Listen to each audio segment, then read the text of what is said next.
Friends, సింగడు Addanki వెళ్ళాడు, రాను వచ్చాడు. కానీ జరిగింది ఒరిగింది ఏంటి అంటే ఏమీ లేదు. ఇది తెలుగునాట ఓ ముతక సామెత. ఈ సామెతను ఇప్పుడు ఎందుకు విస్తృతంగా చర్చిస్తున్నారు అంటే, చంద్రబాబు నాయుడు దావోస్ పర్యటనకు వెళ్ళాడు.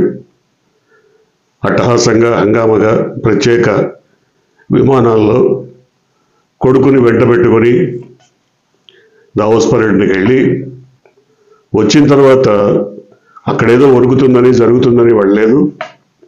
పరిచయాలు పెరుగుతాయని వెళ్ళాను, అంతకంటే గొప్పగా ఏం లేదు. అదొక మిథ్య మాత్రమే.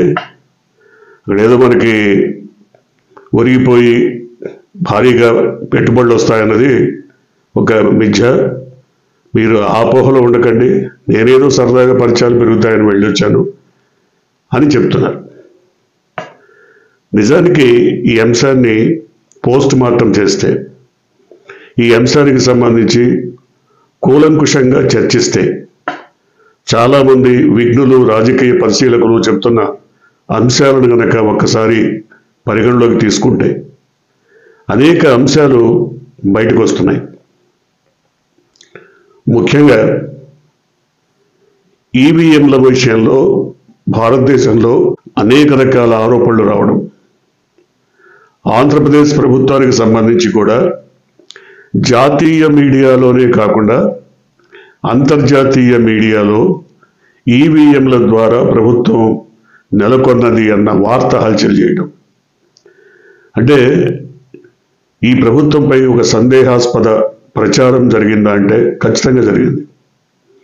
ప్రజాబలంతో వచ్చిన ప్రభుత్వం కాదు, ప్రజాబలంతో ఎన్నికైన నాయకులు కాదు, కూటమి కాదు. ఇదంతా మ్యానిపులేషన్, ఈవీఎంల మ్యానిపులేషన్ వల్ల జరిగినటువంటి పరిణామం ఆకృతంగా వచ్చిన ప్రభుత్వం అని భావించడం. అంటే ఇవన్నీ బయటికి ఎట్లా తెలుస్తాయి? ఇలాంటి విషయాలు కూడా పారిశ్రామికవేత్తలు, వ్యాపారవేత్తలు పట్టించుకుంటారా అంటే తప్పకుండా పట్టించుకుంటారు. వేలు లక్షల కోట్ల రూపాయల పెట్టుబడులు పెట్టేటప్పుడు వాళ్ళు ప్రతి అంశాన్ని కూలంకుషంగా పరిశీలిస్తారు, ప్రతి విషయాన్ని చర్చిస్తారు, వివిధ మీడియాల్లో ఏమొచ్చిందో పరిశీలిస్తారు, అన్నీ చూస్తారు. ఇక రెండో అంశం రెడ్ బుక్ రాజ్యాంగం. రెడ్ బుక్ రాజ్యాంగాన్ని గురించి మరి విద్యామంత్రి లోకేష్ దావోస్ పర్యటనలో కూడా ప్రస్తావించారు. అక్కడ కూడా తమ ఎన్ఆర్ఐ మిత్రులతో సమావేశంలో మాట్లాడుతూ రెడ్ బుక్ అంత తేలిగ్గా వదిలిపెట్టాం, దాన్ని అమలు చేస్తాం, తోలు తీస్తాం, తాట తీస్తాం అన్న మాటలు.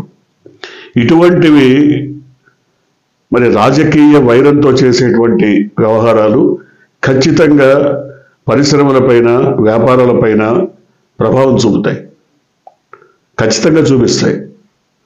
ఎందుకంటే ఇలాంటి ప్రచారం మరి ఏ మేరకు సమంజసమని ఆ మంత్రి భావించారో తెలియదు. కానీ ఎన్నికైన మొదటి 4 నెలల పాటు దాదాపుగా రాష్ట్రంలో హత్యలు, మానభంగాలు, దోపిడీలు విపరీతంగా పెరిగిపోయాయి. దానివల్ల జరిగిన పరిణామం ఏంటి, శాంతి భద్రతలకు ఏ విధంగా విఘాతం కలిగిందో జాతీయ మీడియా కూడా ప్రస్తావించింది. ఇక మూడో అంశం, ఈ ప్రభుత్వం వచ్చి రాగానే మద్యంని సరళతరం చేయటం, మద్యం విక్రయాలు పెరిగిపోవటం, లాబీలు పెరిగిపోవటం, మళ్ళీ జన్మభూమి కమిటీల రంగంలోకి రావడం, పేకాట క్లబ్బులు రావటం, వీటన్నిటి వల్ల పరిశ్రమలపై ప్రత్యక్షంగా పరోక్షంగా ప్రభావం పడుతుంది. ఎందుకంటే రౌడీ మూకలు వాళ్ళ దందాల కోసం పీడించుకు తినేటువంటి పరిస్థితి ఇప్పటికే జరుగుతోంది.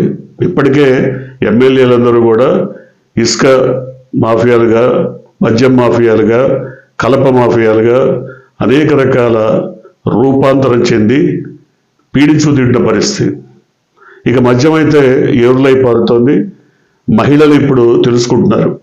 ఎందుకంటే ప్రతి ఇంట్లో కూడా మద్యం వల్ల చిచ్చురేగి గందరగోళాలు, ఘర్షణలు, కొట్లాటలు ఇప్పటికే పెచ్చురిల్లిపోయాయి. సో ఇలాంటి వార్తలన్నీ కూడా ఇలాంటి సిల్లీ వార్తల్ని పట్టించుకుంటారా అంటే ఖచ్చితంగా పట్టించుకుంటారు. ఖచ్చితంగా ఈ అంశాలని పట్టించుకుంటారు. ఇంకో అంశం, విధ్వంసం జరిగిపోయింది. గత 5 ఏళ్ల పాటు రాష్ట్రం పూర్తిగా ధ్వంసం అయిపోయింది. అసలు కోలుకోలేకుండా అయిపోయింది. ఎందుకు పనికి రాకుండా అయిపోయింది. ఇప్పుడు మేము రిపేర్ చేస్తున్నాం అంటే ఈ రిపేర్ ఎంతకాలం పడుతుంది? పట్టిన తర్వాత కదా మేము వచ్చి పరిశ్రమలు పెట్టాల్సిందే. విధ్వంసం అయిపోయినటువంటి దాదాపు 30-40 ఏళ్ళు వెనక్కి వెళ్ళిపోయినటువంటి రాష్ట్రంలో మేము వచ్చి పెట్టుబడులు పెడితే వచ్చేదేంటి, చచ్చేదేంటి? కాబట్టి పూర్తిగా ధ్వంసమైపోయినటువంటి రాష్ట్రంలో పెట్టుబడులు పెట్టే కంటే బాగుంది, మా దగ్గర మంచి లాభాలు వస్తాయన్న చోట మహారాష్ట్రలోనూ, కర్ణాటకలోనూ, తెలంగాణలోనూ, తమిళనాడులోనూ పెట్టుకోవచ్చు. ఇక్కడికి ఎందుకు రావాలి? ఈ ప్రచారం ముఖ్యమంత్రి స్వయంగా చేస్తున్నటువంటి ప్రచారం బెడిసి కొట్టింది, తీవ్రంగా బెడిసి కొట్టింది. పోనీ విధ్వంసం అయిపోయిన దానికి లెక్కలు ఏమైనా చూపిస్తారా? జీడిపిలో వృద్ధి రేటు కానీ మిగతా వాటిలో వృద్ధి రేటు కానీ చూస్తే కేంద్ర ప్రభుత్వం ప్రకటించిన లెక్కల ప్రకారమే 19 నుంచి 24 వరకు జరిగినటువంటి వచ్చినటువంటి వృద్ధి రేటు అంతకుముందు ప్రభుత్వం 14 నుంచి 19 వరకు వచ్చిన వృద్ధి రేటు కంటే గణనీయంగా కనిపిస్తుంది. మరి ఇట్లా కనిపించే పరిస్థితుల్లో విధ్వంసం జరిగిపోయిందని ఎక్కడ చెప్తారు? అనేక రకాల పరిశ్రమలు వచ్చాయి, మెడికల్ కాలేజీలు వచ్చాయి, పోర్టులు వచ్చాయి, గ్రామీణ ప్రాంతానికి ప్రభుత్వం చేరింది, వాలంటీర్ వ్యవస్థ వచ్చింది, గ్రామ సెక్రటరీస్ వచ్చాయి, స్కూళ్ళు బాగుపడ్డాయి. సో ఇంత జరిగిన తర్వాత విధ్వంసం జరిగిందని చెప్పడం ద్వారా ప్రభుత్వమే సెల్ఫ్ గోల్ చేసుకున్నట్టుగా అనిపిస్తోంది. ఇంకొక విషయం, ఎక్కడైనా పరిశ్రమలు పెట్టాలన్నా, వ్యాపారాలు చేయాలన్నా అక్కడ అభివృద్ధి పదంలో నడుస్తున్నటువంటి మరి ప్రభుత్వం కనపడాలి. అభివృద్ధి పదం అంటే పేదలు, బడుగు, బలహీన వర్గాలకి కొనుగోలు శక్తి పెరిగేలా చేయాలి. దానికి సంక్షేమ పథకాలు అమలు చేయటం, అట్లాగే విద్యను ప్రోత్సహించటం, విద్యా వైద్యాన్ని ప్రోత్సహించడం. అంటే ఈ ప్రభుత్వం వచ్చాక సంక్షేమ పథకాలు తుడిచిపెట్టుకుపోయాయి, పూర్తిగా వాటి పేరే ఎత్తట్లేదు. ఇక విద్య విషయంలో పూర్తిగా తిరోగమనం అటువంటి పరిస్థితి. మరి గత ప్రభుత్వ హయాంలో వేలాది స్కూళ్లను ఆధునికీకరించి అద్భుతంగా మార్చి విద్యా వ్యవస్థలో సమూలమైనటువంటి మార్పులు తీసుకొచ్చి గణనీయమైనటువంటి ప్రగతి కనిపిస్తే ఇప్పుడు మొత్తం తిరోగమన పథకంలో మళ్ళీ తెలుగు మీడియంకి వెళ్ళిపోయినటువంటి పరిస్థితి. వీటి మీద జాతీయ స్థాయిలో, ఇంటర్నేషనల్ స్థాయిలో కూడా తీవ్రమైనటువంటి నెగిటివ్ ప్రచారం జరుగుతోంది. ఇక్కడ వీళ్ళకి అర్థం కావట్లా. వీళ్ళు చెప్తారు ఇక్కడ నమ్మే ప్రజలు ఉన్నారు కాబట్టి, మరి మందు పోయించి మతలబులు ఎన్ని చెప్పినా వినేటువంటి జనం ఉన్నారు కాబట్టి ఇక్కడ చెప్తుండొచ్చు. కానీ బయట విపరీతమైన నెగిటివ్ ప్రచారం సాగుతుంది. సరే, వీటన్నిటికి తోడు అంతర్జాతీయంగా ఒక అంశం తీవ్రంగా హల్చల్ చేసింది. అది ఈ దేశానికే తలమానికమైనటువంటి కోట్లాది భక్తుల మరి మనోభావాలకు ప్రతీకగా నిలిచినటువంటి వెంకటేశ్వర స్వామి లడ్డు కళంకితమైపోయింది, అపవిత్రమైపోయింది. దాన్ని పూర్తిగా పంది కొవ్వుతో కలిపేశారు అన్న ప్రచారం. దానికి సాక్ష్యాధారాలు లేకుండానే, ఎటువంటి కనీసమైనటువంటి ఆధారాలు లేకుండానే ఇలాంటి ప్రచారాన్ని పెద్ద ఎత్తున చేయడం ద్వారా ప్రభుత్వమే సెల్ఫ్ గోల్ వేసుకుంది. చివరికి సుప్రీంకోర్టు కూడా లడ్డూ కల్తీ జరిగిందన్న మీ వ్యాఖ్యలకు ఆధారాలు ఏవంటే గుడ్డు జాలేసే పరిస్థితి. సో ఇది కూడా దేశ విదేశాల్లోని అనేక రకాల మీడియాల్లో, మాధ్యమాల్లో ప్రచారం జరిగిన స్థితిలో చివరికి మొన్న జరిగినటువంటి తొక్కిసలాట వ్యవహారం దాదాపుగా 7-8 దశాబ్దాల కాలంలో ఎప్పుడూ కూడా జరగనటువంటి విధంగా తొక్కిసలాట జరిగి తిరుపతిలో 6 మృతి చెందటం, 40 మంది గాయపడటం. ఇలాంటి అంశాలన్నిటికీ వీరు అనుకుంటున్నారు స్థానిక మీడియా మనకి భజన కొడుతుంది కదా, మనని భుజాల మీద మోస్తుంది కదా, మనకి పర్లేదని. కానీ నేషనల్ మీడియా కానీ, ఇంటర్నేషనల్ మీడియా కానీ ఇట్లాంటి వాటన్నిటినీ తీవ్రంగా ఫోకస్ చేస్తున్నాయి. నేషనల్ మీడియా కూడా కొనేస్తున్నాం కదా, ఎన్డీటీవీకి 2.5 కోట్లు ఇచ్చాము, ఇంకా సిఎన్బికి ఇంకొక 2 కోట్లు ఇచ్చాము, ఇంకెవరికో ఇచ్చామని మనం చెప్పుకోవచ్చు. మీరు కొనగలిగిన వాటిని కొంటున్నారు. అమ్ముడు పోవడానికి సిద్ధంగా లేని ఛానళ్ళు చాలా ఉన్నాయి. అవన్నీ కూడా నిజాలు ఫోకస్ చేస్తున్నాయి, నిజాలు బయటపెడుతున్నాయి. వీటన్నిటికంటే ముఖ్యంగా కొత్తగా వచ్చినటువంటి ప్రభుత్వ విధానాల్లో ముఖ్యమైనది విచ్చలవిడితనం.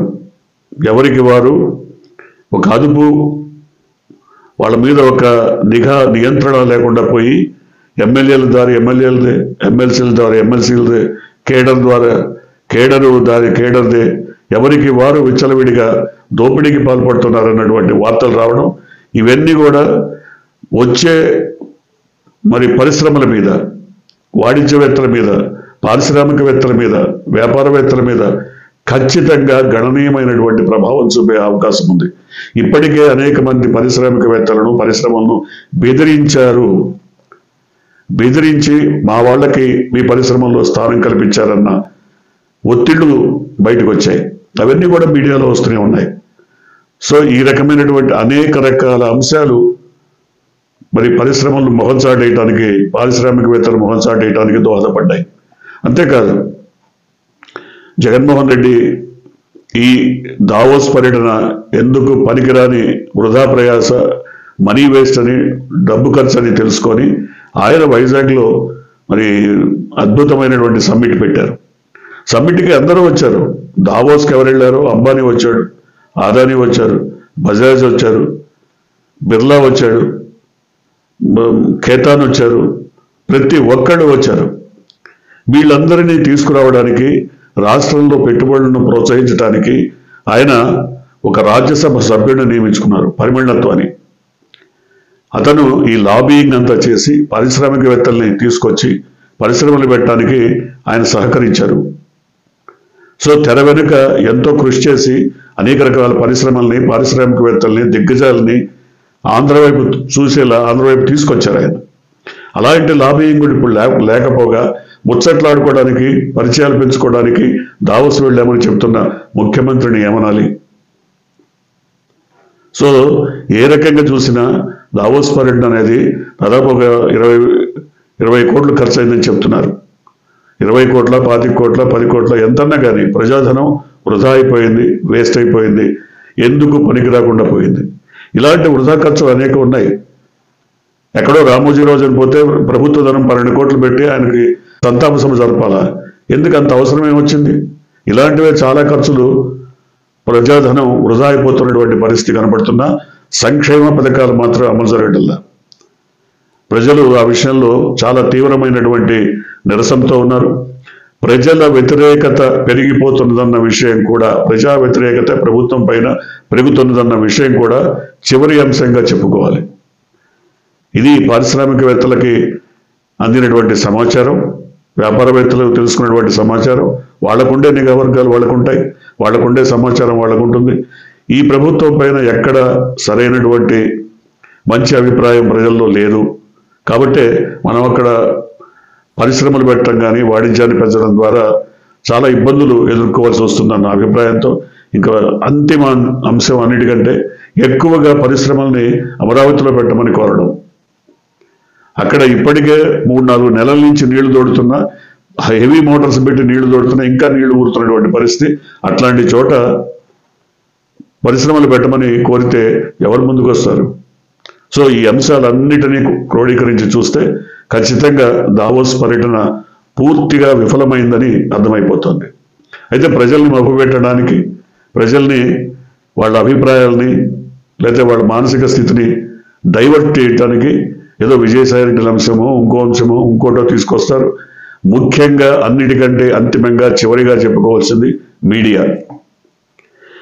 ఎల్లో మీడియా ప్రచారం కూడా ప్రతిబంధకంగానే మారింది పారిశ్రామికవేత్తలకి. నిజాలు చెప్పనటువంటి మీడియా, నిజాలు దాచేస్తున్నటువంటి మీడియా, నిజాలకు పోతరేస్తున్నటువంటి మీడియా, ఈ ప్రభుత్వానికి లేనిపోని భుజకీర్తులు తగ్గించి భజన చేస్తున్నటువంటి మీడియా కూడా ఆంధ్రప్రదేశ్ను సర్వనాశనం చేస్తున్నాయి. కాబట్టి పారిశ్రామికవేత్తలు ఎవరు కూడా ముందుకు రావడానికి ఇష్టపడలేదు, రాలేరు. చూద్దాం, మార్పు ఏమైనా ఊహాతీతంగా వస్తుందేమో. మీరు కొత్తగా కనుక ఈ ఛానల్ని చూస్తున్నట్టయితే మీరు ఇప్పటివరకు మన ఛానల్ని సబ్స్క్రైబ్ చేసుకున్నట్టయితే వెంటనే ఛానల్ని సబ్స్క్రైబ్ చేయండి. వెంటనే వీడియోని లైక్ చేసి షేర్ చేయండి. బెల్ ఐకాన్ని